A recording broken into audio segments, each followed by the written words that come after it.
Hey everybody, please remember to like, subscribe, and share. Hey, Marty. Dude, how you doing? I'm good, man. How about yourself? Technology is wonderful. It's Yeah, amazing. I can barely turn on a cell phone. So yeah, I don't know. I should stay with flip phones. It's amazing how it's changed over the years, man. Hey, by the way, before we get into the meat of what we're going to talk about, every month I do a Zoom, and Hmm? it's called the Center Right meeting. Have you heard about it? No. Okay, I've been doing it for 12 years, maybe longer. It's connected to Grover Norquist, and it really came together back during the Riley years when we were trying to figure out what to do about this $1.2 billion tax increase. But it's a group of activists, legislators, statewide officials, cabinet members, whatever. Depends on the issue, but we just kind of go around the horn, and everybody kind of tells each other what they're up to. It's a good source for news.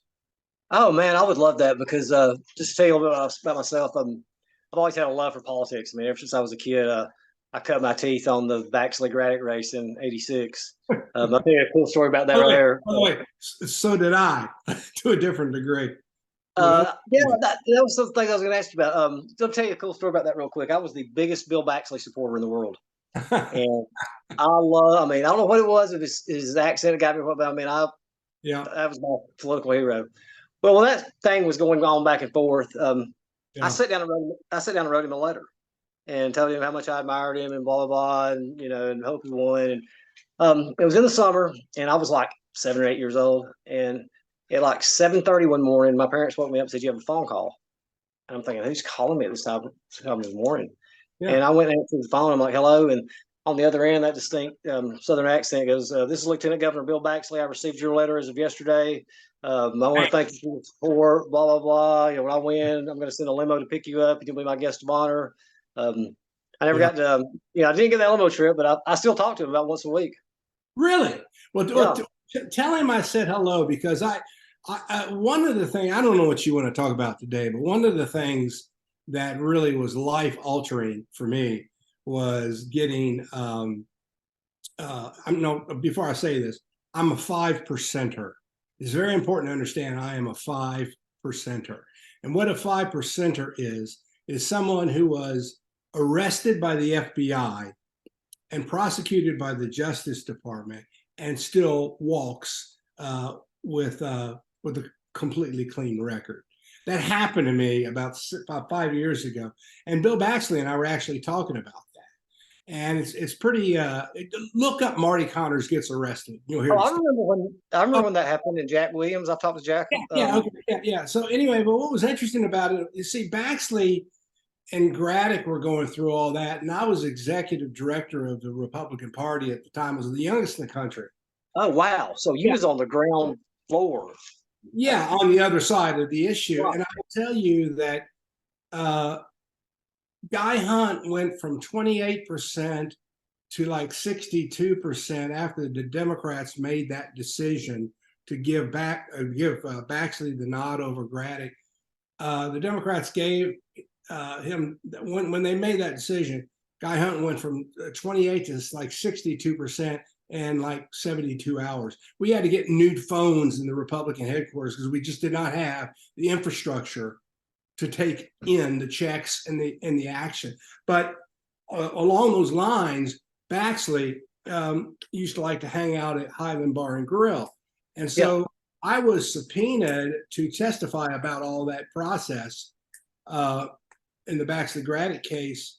Never called me up, but so I'm at Highlands one night enjoying a few cocktails with my wife, and who sits next to us but Bill Baxley. Now this is like 3 weeks before the Democrats make this incredible decision, right? So Baxley and I are looking at each other. It's like, okay, we're not supposed to actually get along, but so we're looking at each other, and then he invites me over, and he and I have two or three more cocktails talking about this situation. And my wife just said, "I'll pick you up in about an hour." And that's the way it was back in the '80s. It was, it was quite Oh interesting.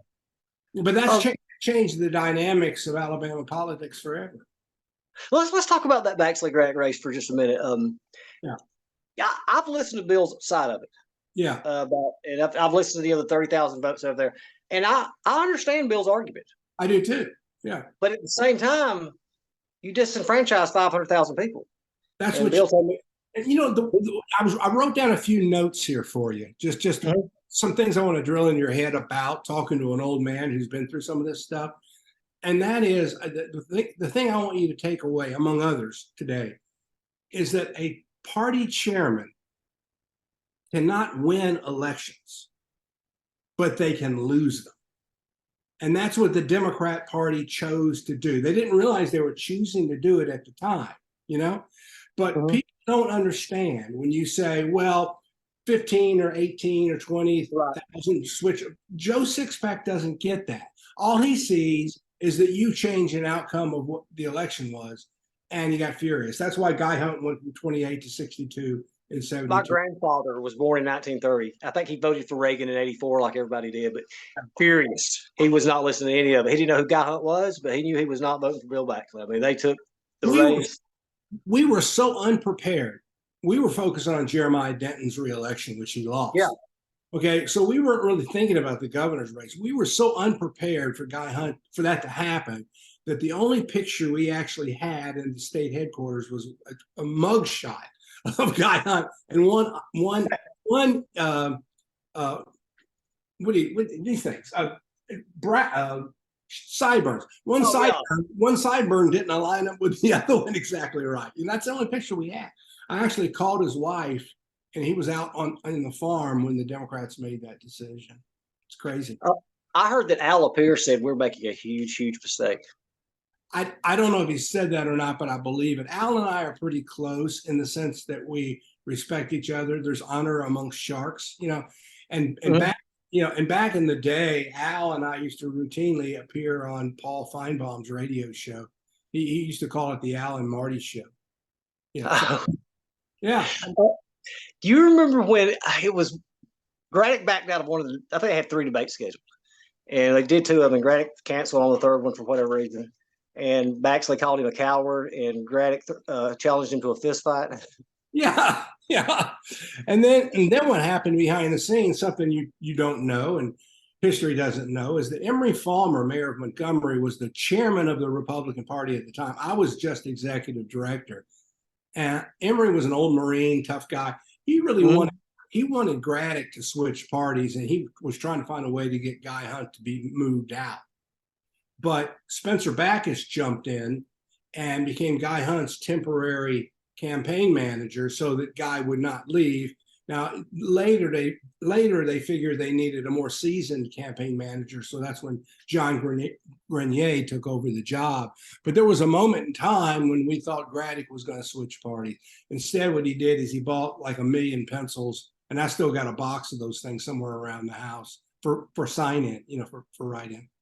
You know, I feel sympathy for Charlie in that, because I mean he was really the big loser in that, because Yeah, he was. I mean there's no telling, he would have been governor for 8 years. And touched on that, how long? I mean, because we seen it took to 2010 for the legislature switch. If that doesn't take place, how long does Alabama stay a Democratic state in statewide elections? I think it was moving that way anyway because of the Jeremiah Denton election in 1980 and the Mhm. Ronald Reagan sweep of Alabama in 1980. But I will tell you this unequivocally. Yeah, I was there during all these things. Okay. But the Democrats, and I go back to my point, chairmen do not win elections, but they lose them. Okay. The Democrats chose not to have a primary in 1983 when the Supreme Court, much like we're facing now, the Supreme Court said you need to redraw the district lines. Democrats said, okay, fine, well, we'll just hand pick our own candidates. And that gave us 5 or 6 additional legislators. The party made that bad decision. Then with Baxley Braddock, the party made a bad decision. Okay. And so throughout this process, I don't know that we would have been a majority. I think we would have been like most southern states, but I got to say that the Democratic Party helped us tirelessly along the way. Well, and I think too, people don't take into consideration that they helped to begin by the prosecution of Guy Hunt, because I can't help but think that played in some, because people liked Guy Hunt. Yeah, and they did, and it was not expected. He was an underdog. He was, just and he actually ran a good administration. It's just that being new to all of this, we didn't know all the nuances of how to govern. We just knew basic concepts about policy matters, and that's how Guy Hunt governed. He never thought about stealing any money or anything like that. It was not. I don't want to put it this way, but this is a good way to put it. I don't think he was ever that sophisticated. I know exactly what you're saying. I mean, the man pumped his own gas. Yeah, he wasn't dumb or anything. He just never thought that he could take money from the inaugural thing and do whatever. It just never really.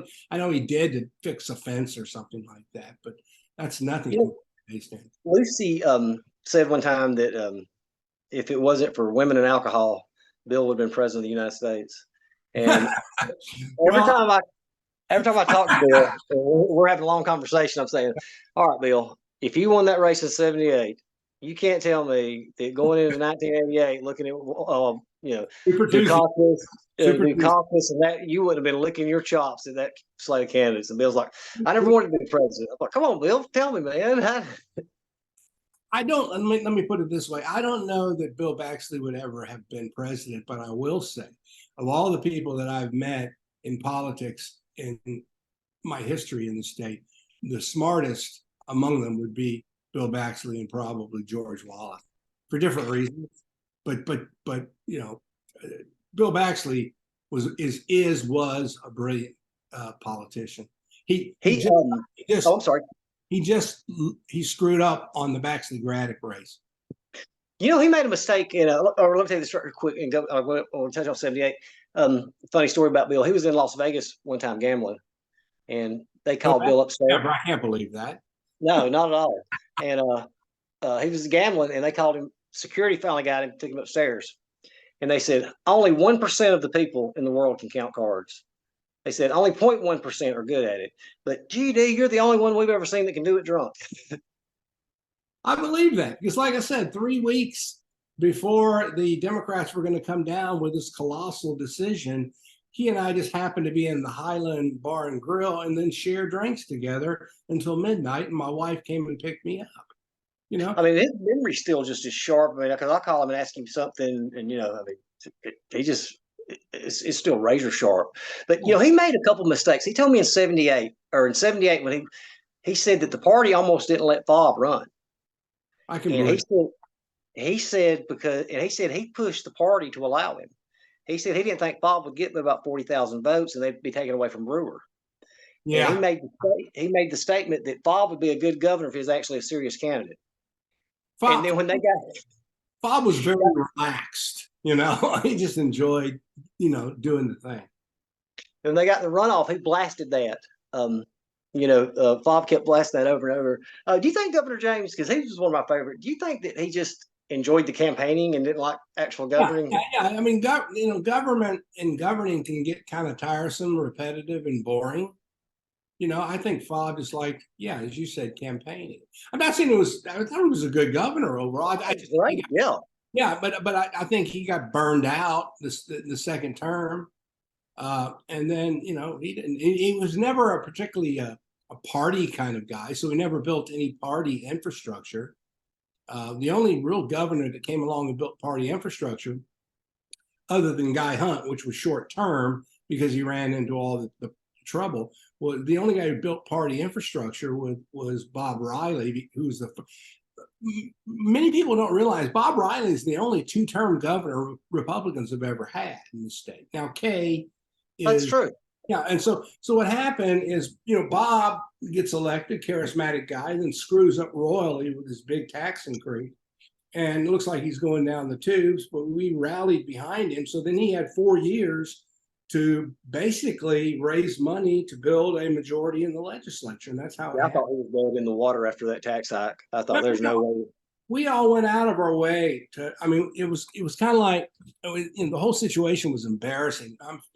Myself, I was chairman at the time, and it was like really weird because I'm getting calls from people like Dick Armey and Newt Gingrich and oh wow, and they're going like, what the hell is going on down there? Don't you understand that if Alabama raises a $1.2 billion tax, what that could do, the ripple effect to other states. Do you guys get it? You know? And I'm going like, yeah, we do. It's just, the governor just kind of gets off the rails and starts doing this. It was well intended to begin with, but I think he got some bad advice. And what started as I'm talking about Riley now. What started as a $250 million deficit became a $1.2 billion ask. And that became intolerable. I think we could have, when I say we, the Republican Party could have tolerated 250, 300 million in sort of fees, taxes. You wouldn't even have noticed it, right? But get to 1.2 billion, then you're starting to really slap people around. And at that point, it was like, no, we're not gonna do this. And that so billion really puts a whole new level on it when you get to that number. Just imagine, just again, going back to your analysis of Baxley running for president, just imagine what would happen in northeastern or northern or midwestern states in debates for the governorship when a Democrat can say, no, wait a second, we need to do whatever we're going to do here in Ohio or in Indiana or Michigan. And when the Republican disagrees, says, no, wait a second, even Alabama understands you need to raise taxes to do this. You see what I'm saying? And exactly. It would have created this incredible problem with the branding of the Republican Party in general. Not only to say that the tax was unnecessary, as we later found out, we ended up with a surplus after all those taxes were proposed.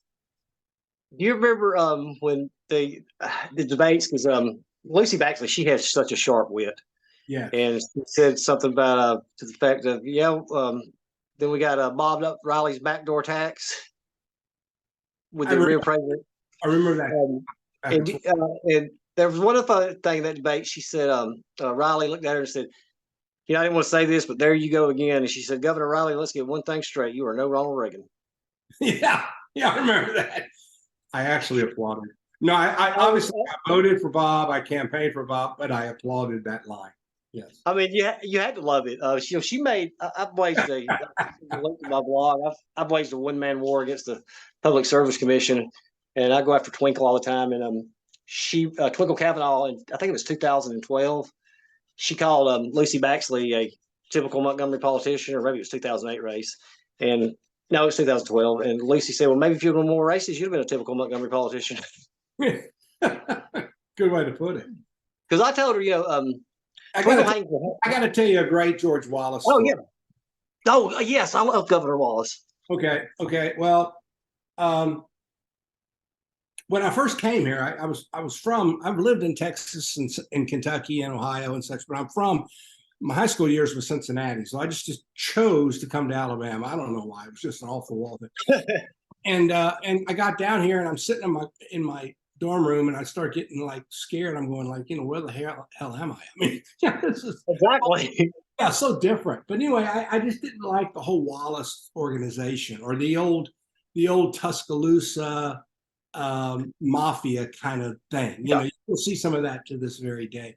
And so I decided I was going to get involved in politics and join the Young Republicans. So when I was 25 in 1980, 20-something, in 1983, when the Supreme Court said we had to have new re-elections for the legislature because the lines were drawn improperly, I went to visit Georgewallace, and I was going to explain to the governor why his calling the election so quickly was a bad idea.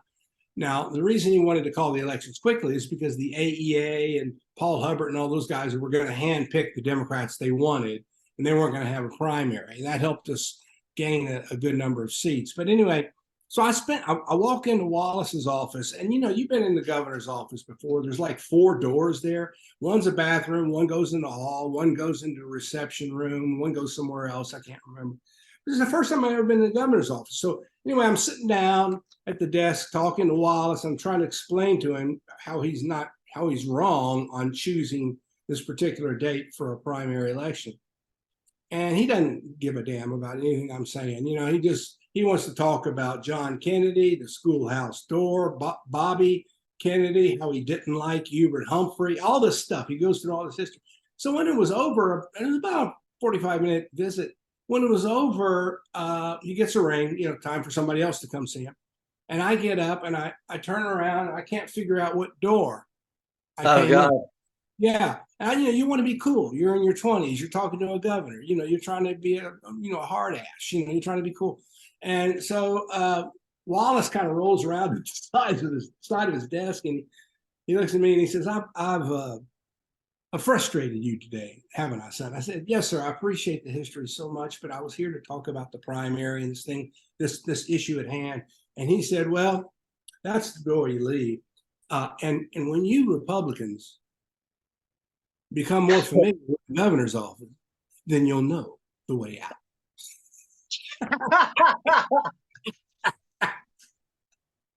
True stuff.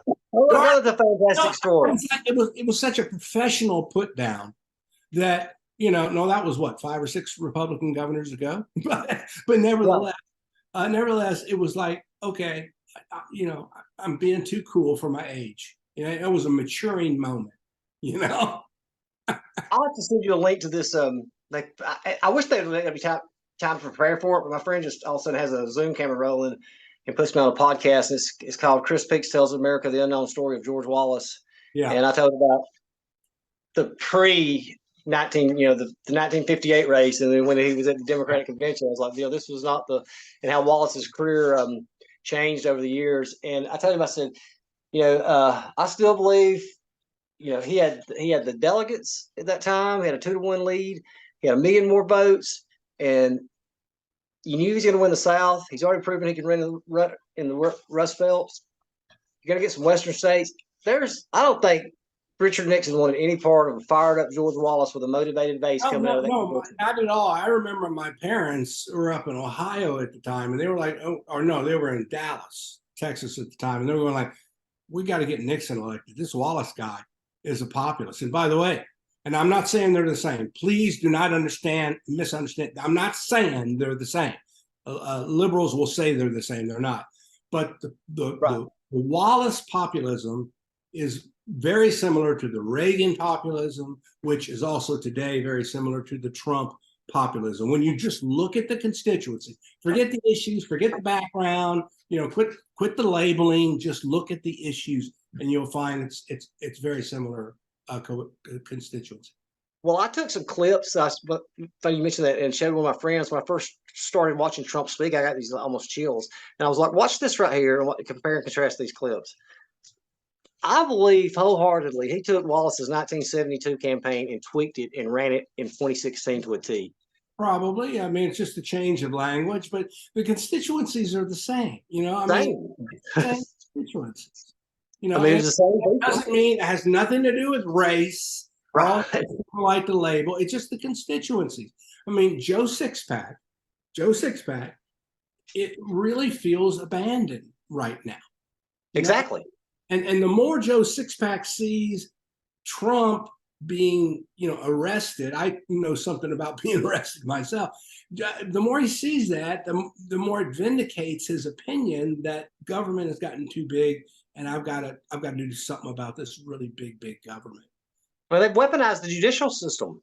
Yeah, I am living proof of that. Yes. I mean, by the way, on the Wallace side, I don't know if I mentioned this to you, but I was a fellow at Harvard. Yeah, John Kennedy School at Harvard, 93, and I befriended John. Yeah. Kennedy. Okay, so I introduced him to George Wallace. For 3 days, Kennedy came down here and did an interview with George Wallace, and I got some pictures of it. Oh, wow. Yeah, but one thing I hate to confess this, but the 2 videos that I do not have for some reason is the birth of my daughter and the Kennedy Wallace interview. But I got pictures to prove it. I mean, it's been in George Magazine and everything else. But one of the interesting things about that interview is Wallace was sitting at his desk. Wallace could not hear any longer, so Kennedy had to write the questions, and then Wallace would answer them. But Kennedy was placed in this sunken chair. So he's like down here like this, looking over the top of the chair at Wallace, because initially the Wallace people were afraid that, Kennedy would come in and he's the young knight and, the fancy dressed guy and try to show up the old man. But after George Jr. jumped in and made sure it happened. I'm forever thankful for George Jr. for that. But one of the interesting questions that Kennedy finally wrapped up with Wallace was, he said, "Are you sorry about all those days?" And Wallace said, "I'm sorry it happened." You can interpret that any way you wish to interpret. Yeah, you're exactly right. I mean, there's a million. When you said that, When Kennedy left, and it was after 3 days, I got other funny Kennedy stories, but that's not where we're talking about Alabama. But when Kennedy left, I showed him a picture of him sitting sunken in that chair, looking over the top of the desk at Georgewallace. And Kennedy said, "Well, there's one thing that's absolutely no doubt. Wallace is still and will forever be the governor." When you talk about him kneeling down there, man, I had a friend that Ron Shirley he was operative in Democratic politics. He was talking about the last time Wallace got elected in '82 at the inauguration. He went up to the chair and kneeled down in front of him and said, "Governor Ron Shirley, how you been?" And he said, Wallace looked off and goes, "How's your Aunt Patricia's bursitis?" That is what made him a genius. He was better with names and memories than any politician in the history of the United States. And being on the other side of that, being for Emory Fulmer, being on the Republican side at the time, I hated it because he was that good. So that '82 race, that was considered the first modern. Yes, Republican. Yeah. Did Fulmer think he had a chance to win that? He got 40%. I mean, that was phenomenal. Yeah, well, let me tell you a little something you probably don't know about the history of things. Harry Lyon is a guy who was okay. Harry Lyon was a perennial candidate for all these races, and he'd run statewide. Okay, we never asked him to run; he would just run. Okay, but then after about 8 years, we figured out if you just monitor Harry Lyon votes and you look at it at the school board level or at the county commission level or at the legislative level, if he got at or above 35% of the vote, we knew we could win a Republican race in that seat locally if we had like a legitimate candidate. And that's how we did the targeting. So Emory Fulmer got 41% against Georgewallace, and at that point we knew, because Emory ran a really good campaign, we knew that a credible Republican could win statewide. Now, Guy Hunt wasn't necessarily at the time considered the credible Republican, but the incredible thing that the Democrat Party did made the state of Alabama comfortable enough to take the leap and say, "I'll go with this Republican that I really don't know that much about because I don't like the corruption I'm seeing right now within the Democratic Party." Did Fulmer regret not running in '86? Probably. I mean, it was there. That's probably why he was pushing Braddock. I mean, because I think Guy Hunt winning that was just more than Emory could take. Bill told me that he said that when in the primary he wanted Fob in the runoff. He said because he knew if he got Braddock, he might be in trouble. Yeah. The Wallace coalition, was beginning to, to splinter them because you had the conservative group, and then, I remember Braddock had a commercial. Baxley was lined up with the labor unions, and all these liberal special interest groups. Well, Braddock was the Republican in the Democratic Party at the time. Mm-hmm. Yeah, pretty much. I mean, generally speaking, law and order, pro-business, anti-trial lawyer, all that stuff. So, which is basically where we are today, pretty much. One of my friends, he likes politics, and he didn't understand this. I said, "Look, in the primaries, Georgewallace barely won every election he was in." Yeah. I said, in fact, in '82, they had called the race for McMillan. Yes. And it wasn't until like 2 o'clock in the morning, Wallace thought he'd lost. Yeah. And now I'm friends with George still this day. I talk to him probably once a month. Junior? George McMillan. Oh, okay. Yeah. I'll tell you a story about George Jr. in a second. George McMillan claims that race was stolen from him. I being a Republican and watching the the antics of people like Spiver Gordon over the years, I'm not going to deny George McMillan's claim whatsoever. Yeah. Yeah, Jordan, and he's, I mean, I can get him to talk about politics a little bit, but you can tell that just gets him. When I was paging in the house, I got bored the third day and started walking around, and I walked around the corner and almost knocked Georgewallace Jr. down. He's a big little guy. Yeah.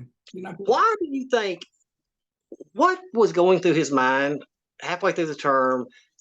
He runs for the 2nd Congressional District that had been held for 28 years as a Republican. How did he think? And after the redistricting, they lost a lot of the black vote in Montgomery. I mean, that killed. He was the rising star. That killed his political career. Yeah, I don't know why, because I didn't talk to him. I mean, I've always known George Jr. And, and he and I, whenever we've had a conversation, I don't know him well enough to have had that conversation with him. So I don't know. Okay. So let's talk about your race. I mean, in '92, you were still, I mean, young man then, jumped in there with Spencer Backus. I mean, why just that one race? I mean, because you made close. It was reasonably close. It's interesting. I was first time in history the Birmingham News has ever endorsed a candidate, me, and then undid that endorsement and went with Spencer in the runoff. Pretty interesting story behind that. I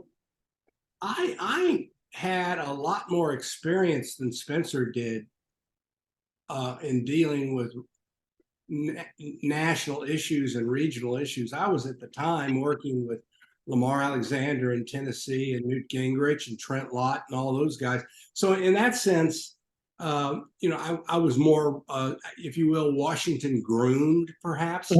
But Spencer was just considerably more well known locally, and he was a good legislator. He was a good,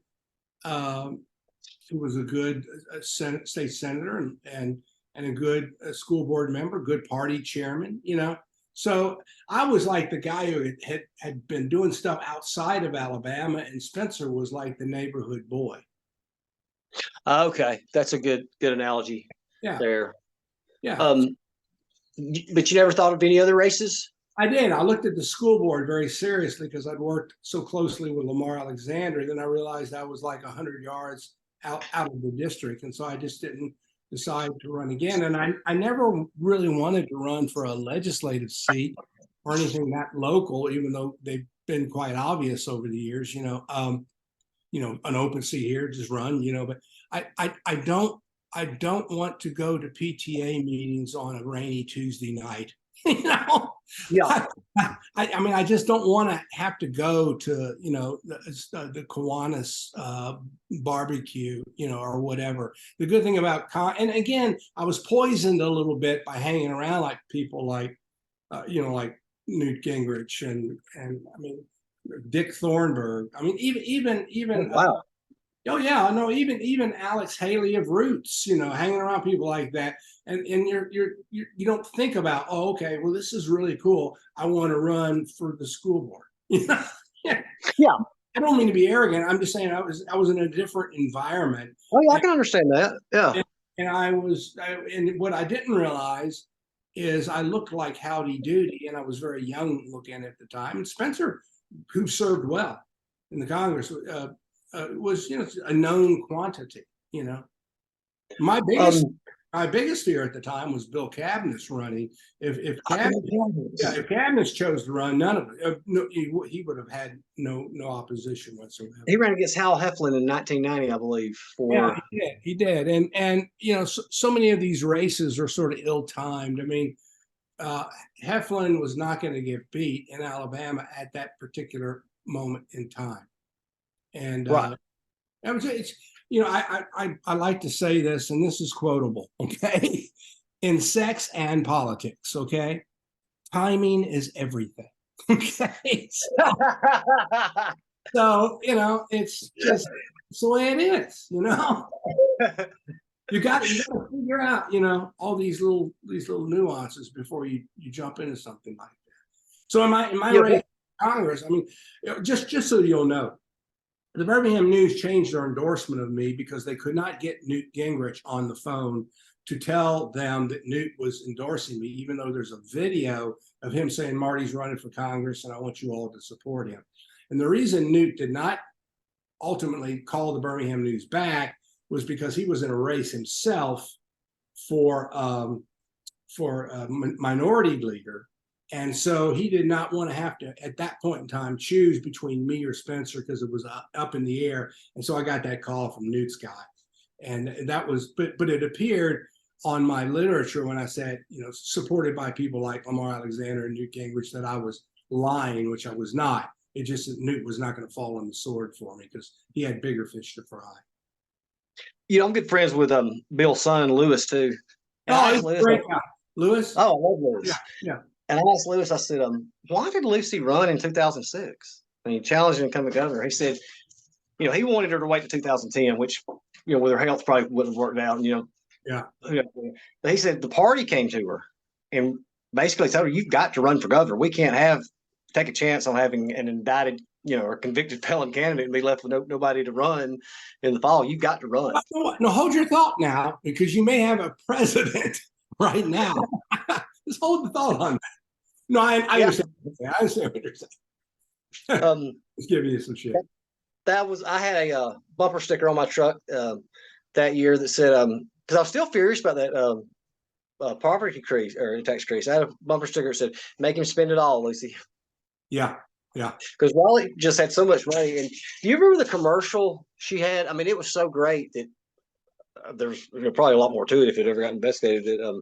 It had the Choctaw, or had the playing, and it said Michael Scanlon, Bob, pleaded guilty.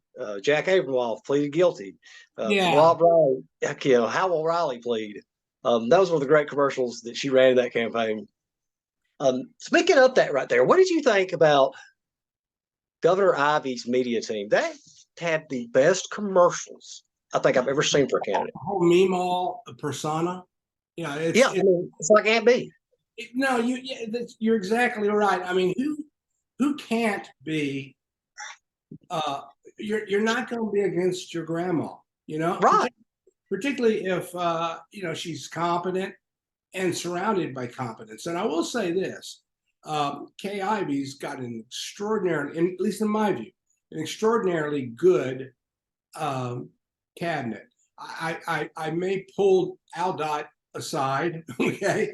I may pull that aside, okay? But that said, I think she's got an extraordinarily good cabinet. I don't know what the politics of Al Dot is. Don't even want to try to even go there. I just don't understand it. When you said that about grandmother, I wrote an article about that, and it was called Grandmotherly Comfort. And I said, basically, what I summed up the article is that, I don't agree with everything Governor Ivey's done, but she's like your grandmother. Grandmothers are going to do what's right by their grandbabies. Yeah. And she provides the comfort for the citizens of Alabama that no matter what goes wrong, grandma will have a plan. Yeah, I mean, it's right. I mean, it's Meemaw, and it works. And we joke about it, but like I said, it's competent and the trains are running on time. And this, the commercial she ran in 2018. With the gun? I like the gun thing. And that, from a high step. When she said, we cleaned up that mess. We steadied the ship. That was a sound message from a leadership standpoint. It really was. And something else, and this is, please don't misunderstand me when I say this. I think it was Georgewallace who actually said that you need to get the slop down where the hogs can eat it. Was that Georgewallace? Okay. Mm-hmm. Yeah. Well, I wouldn't put it that same way today, but you have to understand that campaigns, you do not educate people in campaigns. You reinforce their existing prejudice. When I use the word prejudice, I don't mean race. No, I know exactly what you mean. Existing concepts of what reality is. And so you're trying to get to 50 plus 1%. That's the goal, right? 50 plus 1%. And so when you have somebody like Ivey come up and said, and we met this challenge and we did it. Okay, that's you talk to the common denominator, but you don't talk over them. You don't dare talk over them. Okay, and you don't talk down to them, but you talk sort of at them at their own language. And Ivey did a good job at that. That's also what Donald Trump does well at as well. I've been advising some people in these last time and before that was running against Public Service Commission, and that was one of the things that I told them when I listened to them speak is like, you're sounding like you're lecturing to these people. I said, you got to get down there and talk to this guy because, like, he's sitting at the Waffle House beside you. Because look, I'm going to just say it like it is. Your average voter ain't that smart. I mean, they're not informed. Oh, no, it's not that they're not that intellectually smart. They're just not that in tune. Most people don't wake up every day like you and me and study the news or look at the Dow Jones. Okay, they're just trying to get to work. Okay, and they don't really realize politics is important until they realize that eggs cost this and butter costs that. That's when politics hits them, or when they get a higher property tax bill or something like that. They're not living like we're the geeks, not them. Right. Okay. I mean, so the Republicans, I mean, like with the folks, it just drives me crazy. People fall for this. All you got to do is say, I'm pro Second Amendment, I'm pro life, I'm fighting the Green New Deal, and nobody can tell you what the Green New Deal is. I'm fighting the liberal environmentalists. And I asked one article, I said, can somebody tell me what a liberal environmentalist is and where they live? Because it seems like they fly in like geese every 2 years, and they just get dropped here by the. Twinkle Kavanaugh said the other day she's fighting the socialist climate agenda. And I was like, what does that mean? I mean, this is just keywords for you to you don't know about the socialist climate. I mean, no. To me, it's real. Oh yeah, I mean, I know where they're going with that. Yeah, but yeah. It's something that how much is that really affecting Alabama when we're looking at Alabama Power's getting 14.5%? Not much. Where it does affect Alabama is in inflationary pressures, because when you are we talking about the Green New Deal and all that? Okay, so when you talk about Green New Deals and pretty radical alterations of existing energy policies, what you're really talking about is inflation, because when you stop using fossil fuels, and this is not to say that someday in the future we should not, but when you immediately say bad, can't have fossil fuels, you can't have oil, you can't have natural gas, you can't have nuclear, which by the way is probably the best thing to do, but you can't have nuclear. All you can have is windmills and solar. Can't even have water because there's some snail daughter somewhere might get hurt. So when you eliminate all these things, it makes it impossible to achieve what you want. I would say, and also that's in the context of the world allowing China to just spill everything at once, or India. Oh God! Yeah, and they're building a new coal-powered plant once a month in China now. But nobody seems to be worried about that. And but to the average voter, what all this translates to is my gas costs me more, and I don't really care about all your damn theories. I don't really care, and I don't need a 1968 video of the polar bear floating on the ice again. I've seen it, okay? Since my childhood, I've seen that damn polar bear floating on the ice, okay? Don't need to see it, okay? My gas is too high, and I can't take my kids to soccer practice. Exactly. I mean, that's a great answer. You talk about China. I got a friend, he's an industrial contractor, and he's doing some work with the Pentagon right now. And he was telling me these stories he's hearing that they are building these mega highways in Africa and just raping them of all their resources and bringing it back to China. Yeah. And he said China and India is building a super currency right now to replace the dollar. Yeah, the next battle, and no, this is getting, as you and I were just discussing, getting the slop down where the folks can eat it. We are now entering a phase that's a little higher than where you normally would talk. Okay, but what is happening is the dollar is about to be challenged globally. Okay, and when that happens, then all hell breaks loose, and all your 401ks and everything else you thought were sacrosanct no longer is. And I'm not one of these guys who buys gold and all that kind of stuff. I'm just saying, I'm not some. I'm not trying to say the sky's going to fall, but there's a proactive effort to devaluate the dollar, and it's happening with China right now.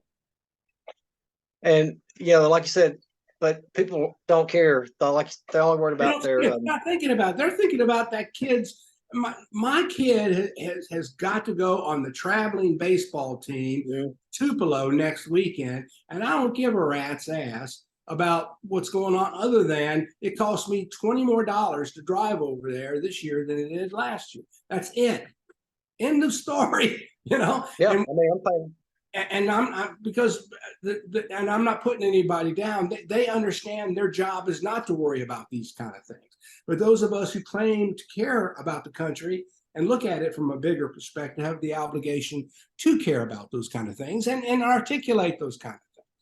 And so, I was talking to Donald Watkins today. Okay. Really? Yeah, he called me just about an hour ago before you called. And Donald and I have always liked each other. And the reason we liked each other is we're both outlaws, okay?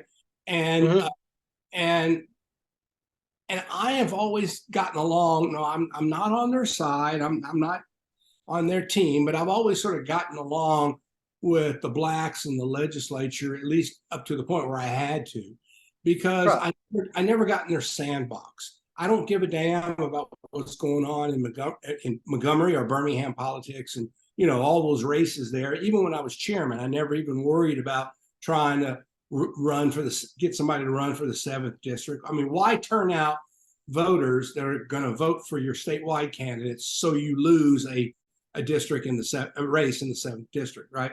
But I told Donald today, and I'll tell you the same damn thing. Joe Sixpack, okay, we're getting back to that common denominator person, right? Yeah. When the Rolling Stones will no longer sing Brown Sugar. And when this week, and have you read the lyrics to Brown Sugar? Read them. It's worth reading. I'll have to go back and read them again. It's been I've known the song, but I just can't play some. Actually, a really well written song about slavery and prostitution and such. But when the Stones, the bad guys, can no longer play Brown Sugar, when Queen this week announces that they will not include fat bottom girls on their greatest hits, okay? And when I go to my local store and I ask for Red Man Golden Blend chewing tobacco, and its name is now called America's Best. Look at that. The Indian is gone, right?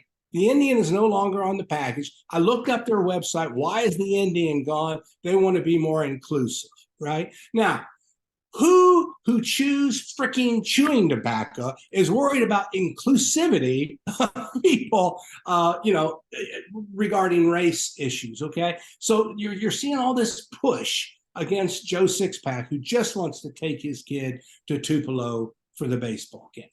And he said, the guy who nailed it, and the media went crazy and tried to get involved. When Dave Chappelle did that stand up about, and I mean, I was laughing. I mean, I thought this guy was hilarious. I mean, he just told it like, well, he wasn't saying anything hateful. He wasn't saying anything to bring up. I mean, he was just calling it like it was. But here's where it's starting to really matter, and I'm getting kind of serious at this point. Okay,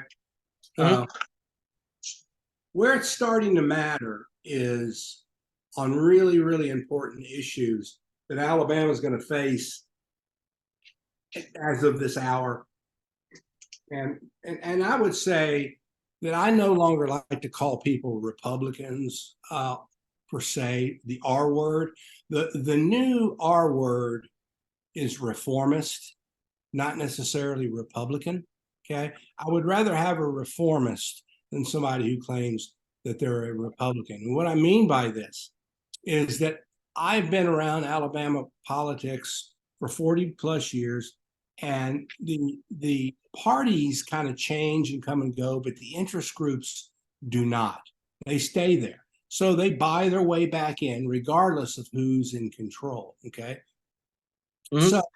So reformist is the new R word. It's not Republican. And what I mean, and a personification of that reformism is school choice. This is the civil rights issue of our time. And you can't say that you're pro-minority and allow a child to rot in a school with no education. in an urban area. And so I think it really is the civil rights issue of our times.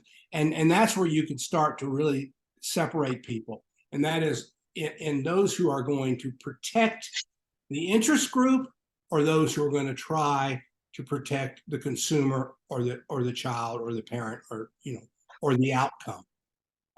Alabama is virtually last in everything educationally, and we can argue about that, but we're down at the bottom, and we haven't done a damn thing about school choice since 1986. And the reason I know we haven't done a damn thing about school choice, I mean, we've had charters and we've played around the edges a little bit, but I had the first school choice bill introduced in 1986. It was actually drafted through Lamar Alexander up in Tennessee, and then he became education secretary.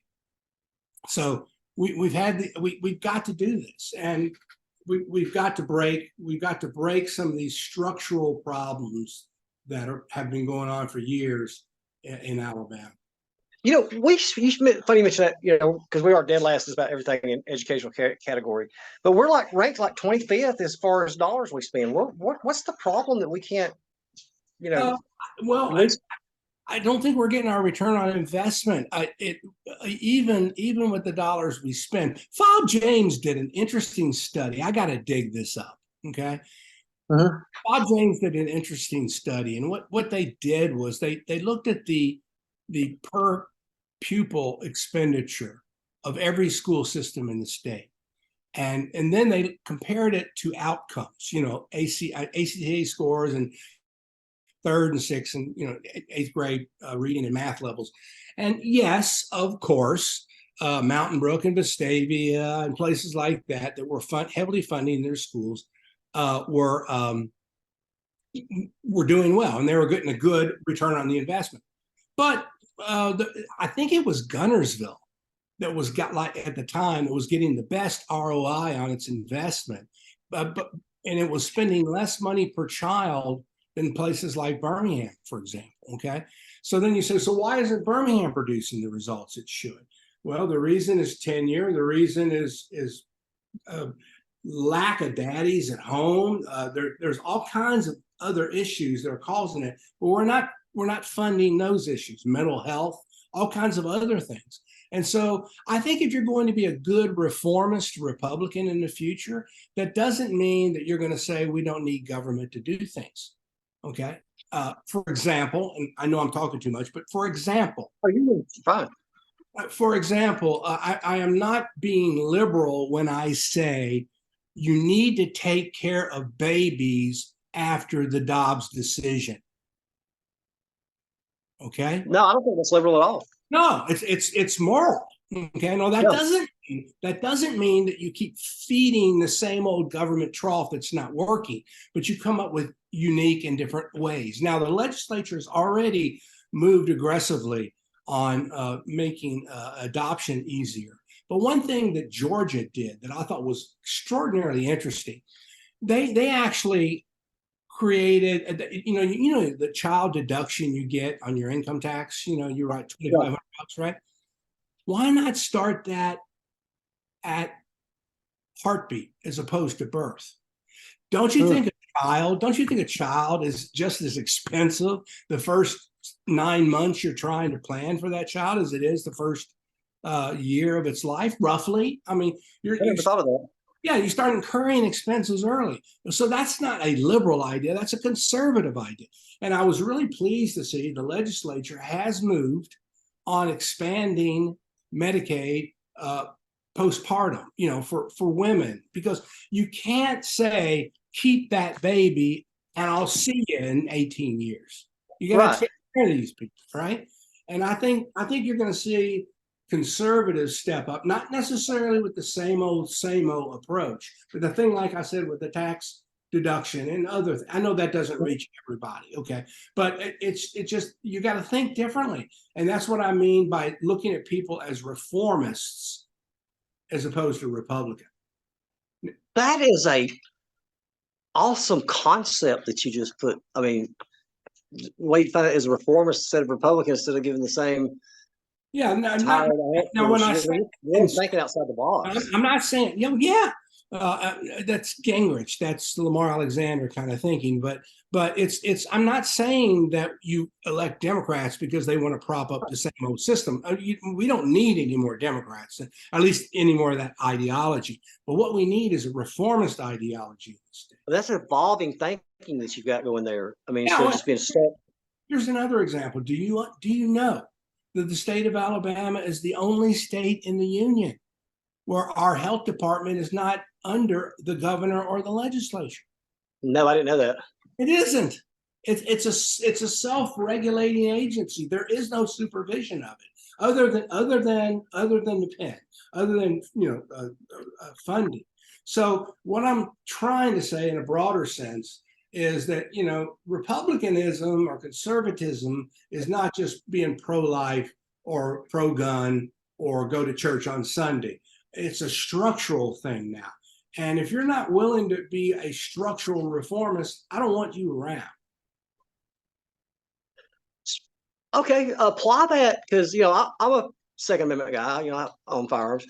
What do you think the answer to the gun problem is? I mean, you can't get more strict on the background checks. I mean, yeah, some of that could be from a public policy perspective. The Second Amendment is there. It's the Second Amendment. It sits there. Guns are protected by the founding fathers from the get-go. So there's not a whole lot of. I wouldn't change much, frankly, as it stands. But there's not a whole lot of legal room to change it anyway. So what perhaps we should focus more on is like mental health, for example. That's what I was going to bring up. In the rural parts, I was just talking to the rural healthcare people 2 days ago, and they were saying, they got problems with reimbursements. Yeah, they got problems with not enough doctors coming there. They got all kinds of problems. One of the biggest problems they got is mental health. There's not enough to hear them. And so you got some guy. I don't want to be quoted on this, but he's sitting back in Nowheresville, Alabama, and he's having problems, and all of a sudden he starts shooting and rooting and tooting. I mean, people need to be able to identify him before he gets that far along, and we don't have the resources yet to do it. I'm not talking about expansive government. I'm talking about creative government. I was over at the Brookwood Mall. Oh God, 5-6 years ago. It was at Christmas time, and I was getting was a jacket or something I was wanting to look at. Well, I raised up to get the jacket, and I guess the sweatshirt I had on raised up, and somebody seen the butt of the pistol that I had on my hip. Yeah. So I go about my business. Next thing I know, there was 30 Birmingham police officers that had me surrounded. On you? Yeah. Yes. Okay. Well, I mean, I'd give my ID, my concealed carry license, and I'm like, God, I'm not the stereotypical mass shooter it comes into a mall. Nobody's going to come in there with a concealed weapon behind a jacket if they're going to shoot the place up. This is a little overkill right here. I mean, I've never seen that. Cops over there made me take the weapon out, put it in the vehicle, which that's fine. But funny story about that right there. But I think you're right on the mental health problem aspect, because to me, like I said, the guy out there that just having problems start shooting the place up. I mean, there's really nothing you can do about that.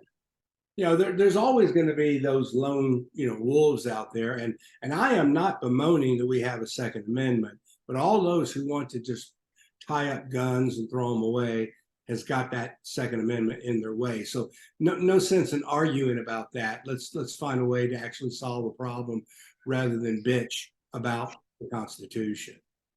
I seen a hat the other day that was great. It said the second protects the first. It does. It does. Yeah. I mean, say on the founders there. Let's go back to Governor Bentley. What was your opinion of him?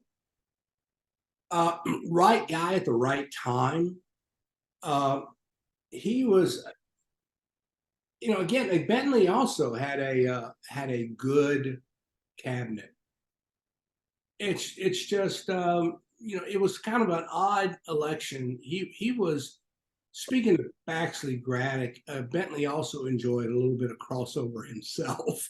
Oh, that's why I voted against him in the fall. Yeah. So that's how he got there. And Bentley was always known as a very moderate Republican type, and and he would always go along with pretty much whatever Seth Hammett asked him to do. So for that reason, there was a bit of a suspect about him. But again, going back to Kay Ivey, Bentley had that grandfatherly kind of thing, and people kind of liked him. He was a doctor, and so that for that reason, he was trustworthy. I got to tell you a funny Bentley story. Not real proud of it, but it's funny and it's true. And I'm always misquoted on this, but okay. So the Democrats came up with this idea of focusing on registering felons to vote. Okay. They were all about that, and it was going to be like like this Aquarius coming of age kind of liberal thinking, and I knew damn well that, frankly, felons, certain felons I'm not going to name names, but certain felons, let's say in the Siegelman case related to that, might vote Republican, but other than those certain felons, generally speaking, a felon's not going to be a Republican vote. I mean, that's kind of obvious. Okay, so they're focusing on felons to vote was problematic to me as party chairman.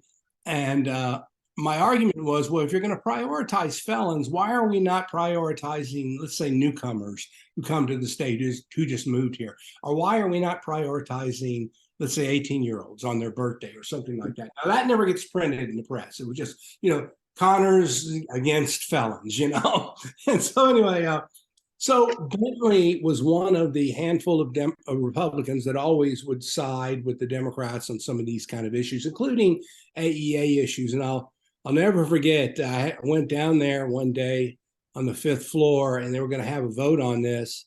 It was important to the Republican Party, and I captured Bentley, and I said, you don't need to vote for this. I'm going to vote as I want. And I got a little emotional, and so I threw him up against the wall. Oh, my God. Yeah, I tossed him up against the wall, and then he runs into the chamber and says, "You can't come in here." And I said, "Well, you can't leave. At some point you're gonna have to leave." Anyway, it was a little heated, and I'll be damned, he becomes governor. So I actually assaulted. It wasn't a bad assault, but I actually sort of assaulted a governor. That's not cool. Back in 2015, 2014, yeah, I was working at a Jim and Nick's. I was waiting tables, and he comes in. In Tuscaloosa? Him and his wife. No, up here in Birmingham. Yeah. Him and his wife come in, and they had 3 aides with them.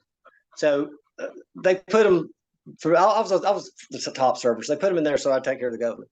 And at the end of the meal, the manager comped all of their food, like $120 worth of food.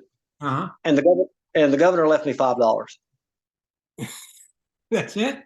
Yeah, that's it, on $120 worth of comp food, and gave me a medallion from the governor's office. Said he appreciated everything I did. And I was thinking, I didn't vote for you in 2010. I damn straight vote for you now. Again, for sure. No, it was just, again, it was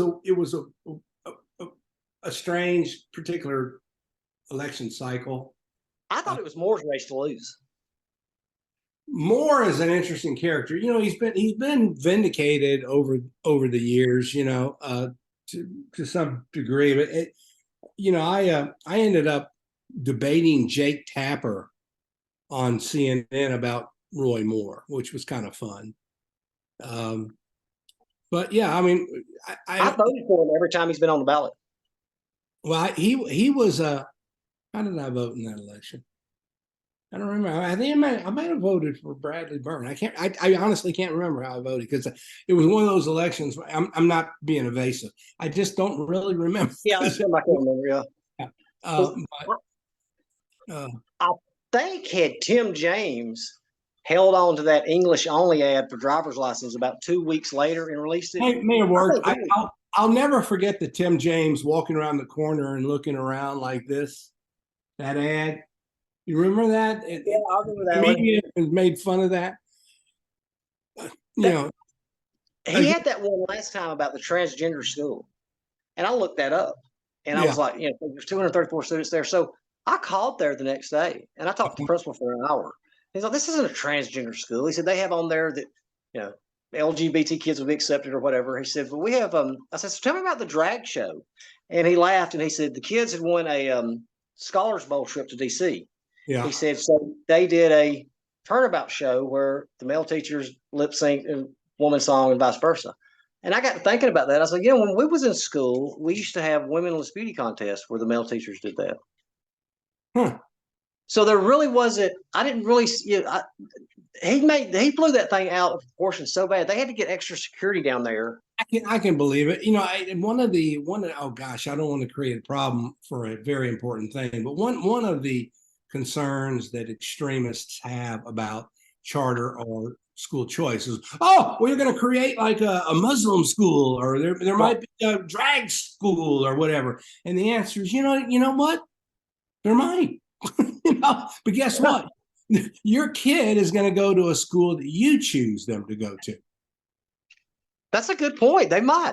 Yeah. Something. And the other thing that's really fun, my job when I worked for Lamar Alexander at the U.S. Department of Education in 1991 was to promote school choice around the country. I had 13, 14 states I went to. By the way, the only governor who did not meet with me was Bill Clinton, which is kind of really in and of itself. But when you have choices, then you're going to have choices, okay? And that's the whole idea. So if your kid has got a discipline problem, or your kid's got a learning disability, or your kid likes math, or your kid is whatever that kid is, why not tailor the schools to the kid, okay? And I heard all this firsthand when I was working for Lamar. They sent me up to Harlem for a week, Harlem, New York. They went through a total revamping of their school system in Harlem. Okay? Wow. And they went from 32 in reading to 16. There's 32 school systems in New York City. It went from 32 to 16 over. Yeah, it took about 10, 15 years, but because they offered, differences. And now there's all kinds of problems with choice. Transportation could be one, whatever.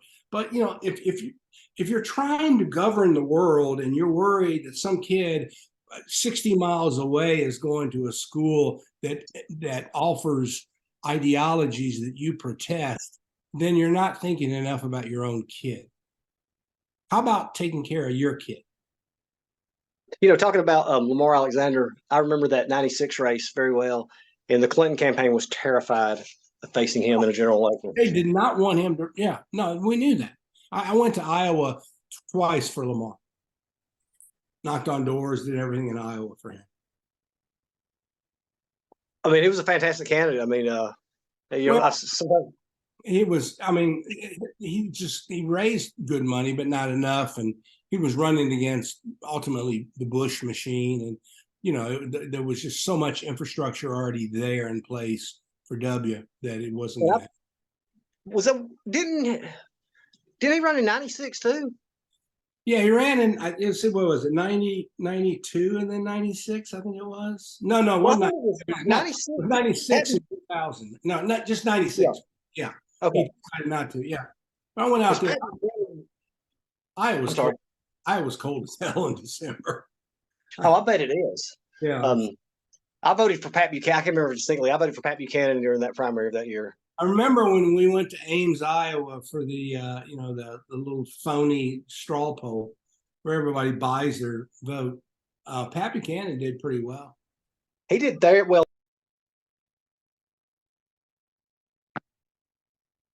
Your audio is breaking up. There, can you hear me now? Yeah, I can hear you. Sorry, a phone call was coming in. He did well in that. There was the Republican Party at that time had started going on this neocon path. Yeah. Buchanan was a true conservative. He didn't want to go to war in Iraq. You're right. Well, that's kind of also part of the battle with the Trump thing. It's the neocons still hanging on to some degree to the the Trump America First philosophy, which is not get into all these wars. I'm somewhere in between. I don't know when to, pardon the pun, pull the trigger. You know, Ukraine, I probably would be where we are, but I think when we spend more money on Ukraine per capita in the United States per person than we do on Hawaii, then something is going wrong. The smartest person I've ever listened to, and I voted for him twice, and how he couldn't get more traction, I don't know, was Ron Paul. I mean, this guy had the perfect answer for everything. It was, but he was like before his time, you know.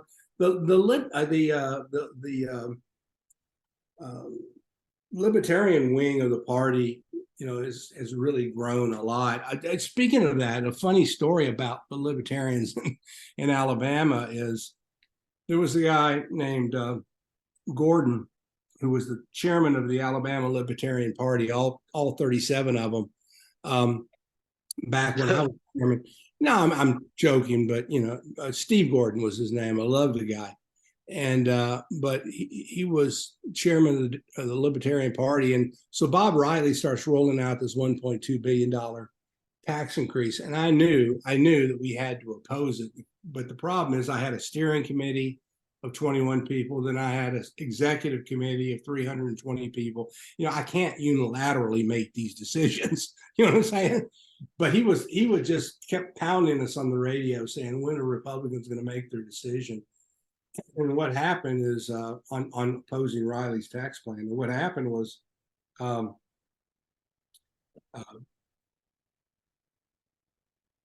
Democrats, who was the chairman at Pitts, Redding Pitts was the Democrat chairman at the time, and he was interviewed by the Birmingham News, and he said, yes, Democrats are in favor of this. So they called me and said, so the Democrats said they're in favor of this. I hadn't had the votes yet on the steering committee or the state committee to say we are against it, but I had to go ahead and pull the plug. So I pulled the plug and I said, yeah, we're going to oppose it as well. And then I hope like hell we passed it, but we did. It was 19-2 in the steering committee, and it was 220 to 200 on the full state executive committee. 100 members of the full state executive committee didn't show up because they were afraid to vote. But we ultimately opposed Bob Riley. Well, speaking of opposing people, let me ask you a question I find interesting.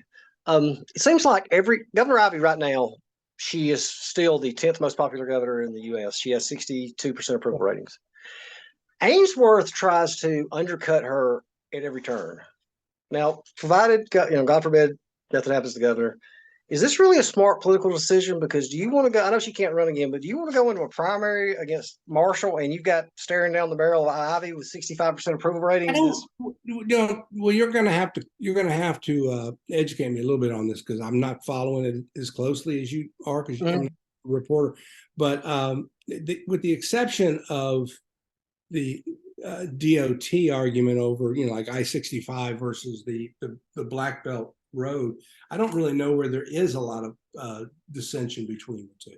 Well, like starting off in the legislature, she wanted to give like a $750 tax rebate, and he was railing against that. He wanted to cut 2 cents off groceries. Now, that we need to do away with that, but where's the more benefit going to see? I mean, how long is it going to take somebody to make up that $750? I mean, I know you can't spend your way out of recession.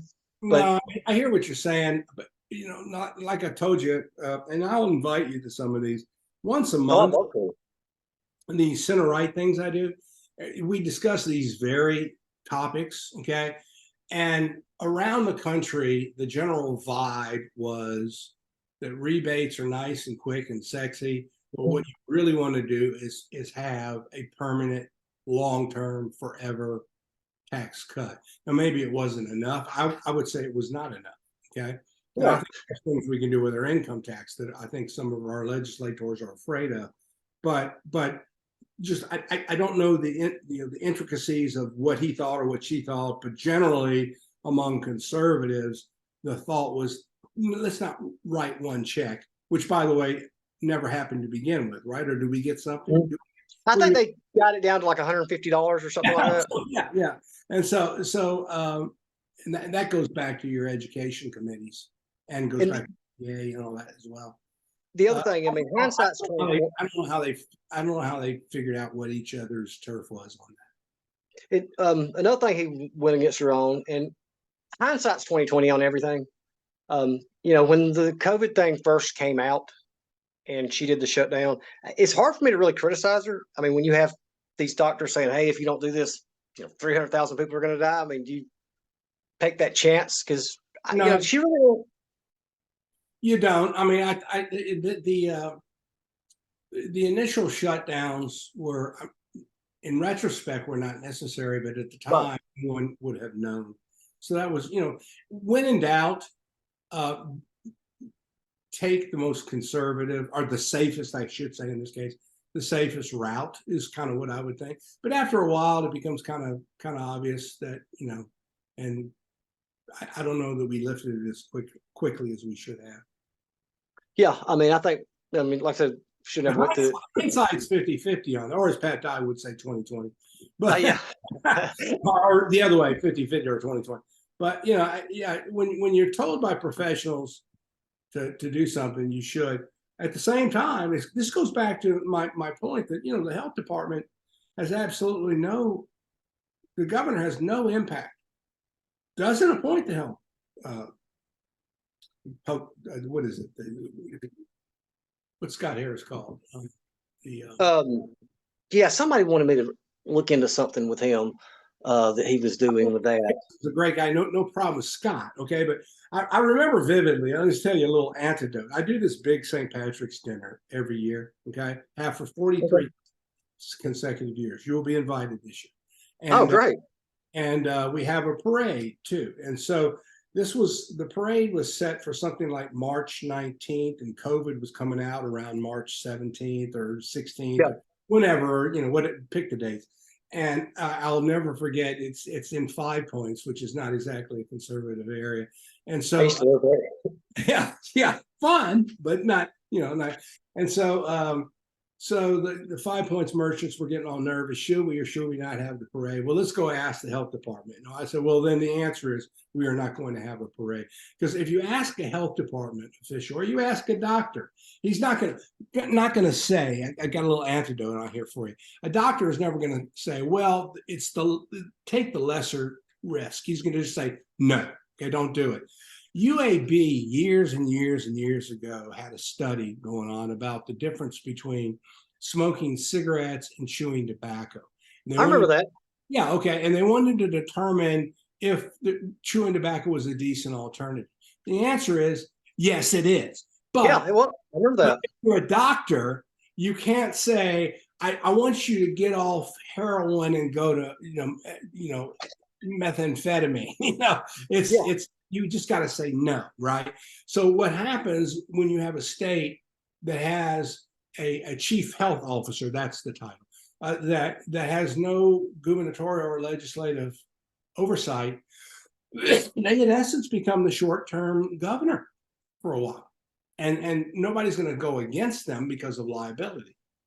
That's right. They did, because they could have took power over that. Yeah. So what happens is I got a restaurant, okay? And I'm saying, this is ridiculous. Or I got a school, whatever.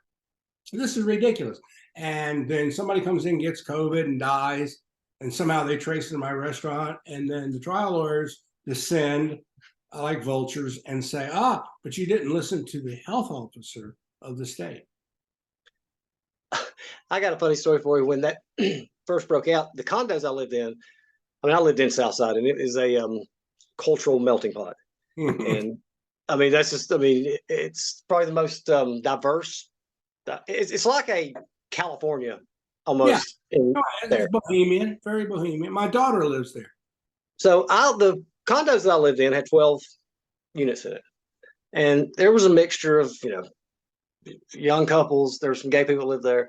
And night we'd congregate out there on the stoops. And there was one little gay guy that lived there, and he was 22 or 23. And he said, I will not be doing, hooking up with anybody. And I was like, why? He said, this COVID. I looked at him, I said, oh, so now you're worried about a virus? Yeah, yeah, really. Said, well, the last 40 years you wasn't worried. Now you're worried about a virus? Yeah. No, speaking of COVID and AIDS, when I was doing the Southern Republican Exchange stuff back in the 80s, what we'd do is twice a year we'd have meetings with emerging people like Newt Gingrich or like Trent Lott or whatever, like Roger Wicker, and we talk about issues. So we had the CDC director come in Atlanta. This was in '86 when everybody was just first learning of AIDS, right? And it was like, so the CDC directors came to our meeting. It was about 150 of us there, just people from around the South. And he was saying, to the best of our knowledge, this is not transmittable on like public toilets. It was at that point, where I remember all that. It was so unknown. I remember driving Lamar Alexander and Newt Gingrich there in the back of the car, and I was driving, and they were talking about AIDS, but they were talking about the politics of AIDS, not the disease, the politics of what to do from a public policy perspective. And I remember Lamar Alexander said, well, if you ever commingle sex and death, you're going to get a lot of interest. That's a great answer. Yeah, I mean, and so we better come up with a solution here, or a policy here, because otherwise we're going to be caught flat-footed. Another funny story with that same person. I was standing out there one day. I got like 3 more minutes. I got to catch it. Okay, I'll tell you this real quick. He comes driving up in the car wearing a mask. And I'm thinking, you need the same kid I was telling you about. Yeah. Okay. Yeah. Yeah. So he gets out of the vehicle. I'm just standing there, and he goes, "Wear a mask." And I said, "Oh, so now you're using a protective layer to stop a virus?" Yeah.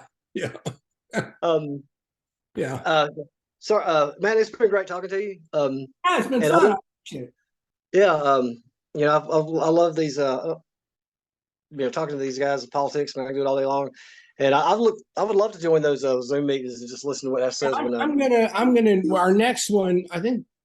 I don't. Now, here's the only rule. Okay, I know you're a reporter, but you don't report what happened at the Zoom meeting. This is just information. Okay.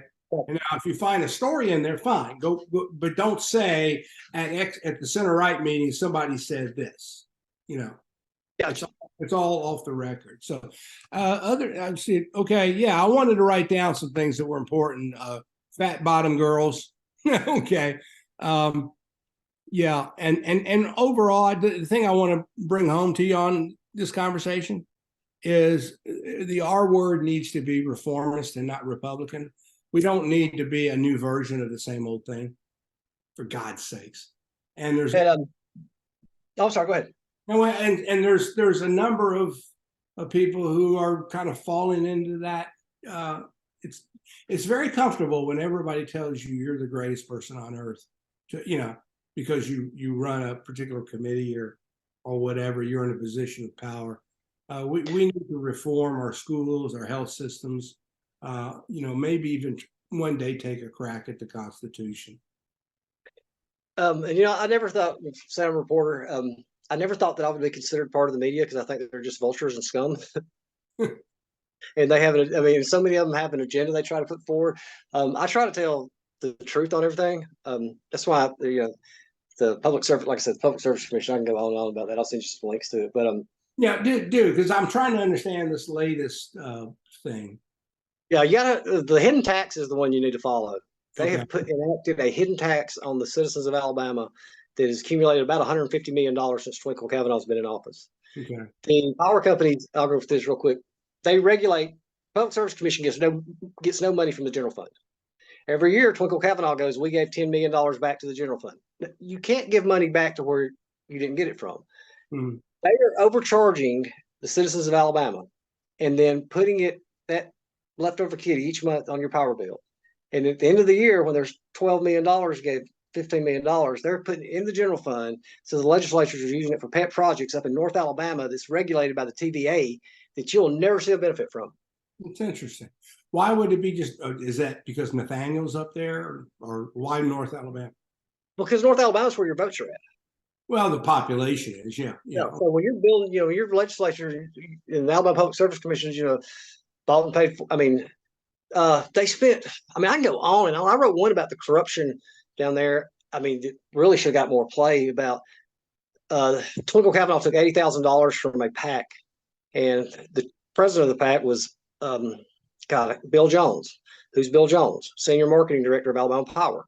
The treasurer was the former head of the Alabama Business Council, who now sits on the West Chamber of Commerce. Member of that is Teresa Beaker, Chris Beaker's wife, son of Chip Beaker. I mean, but I can go on. But sorry, I know you got to go. Hey, this has been a lot of fun. I really appreciate it. A lot of folks. I mean, I am very conservative and right of center, but I appreciate this conversation because, if anything, I wanted you to understand how these thoughts happen, and that this is not some knee jerk right wing kind of stuff. That I fancy myself as a reasonably thoughtful person. I hope I demonstrated that today. Oh yeah. I mean, because I'm like that. I'm not a toe the party line kind of guy. No, hell no, no. Thank you. Thank you, Jack. I mean, Marty. That's okay. Take care. Bye. Bye-bye.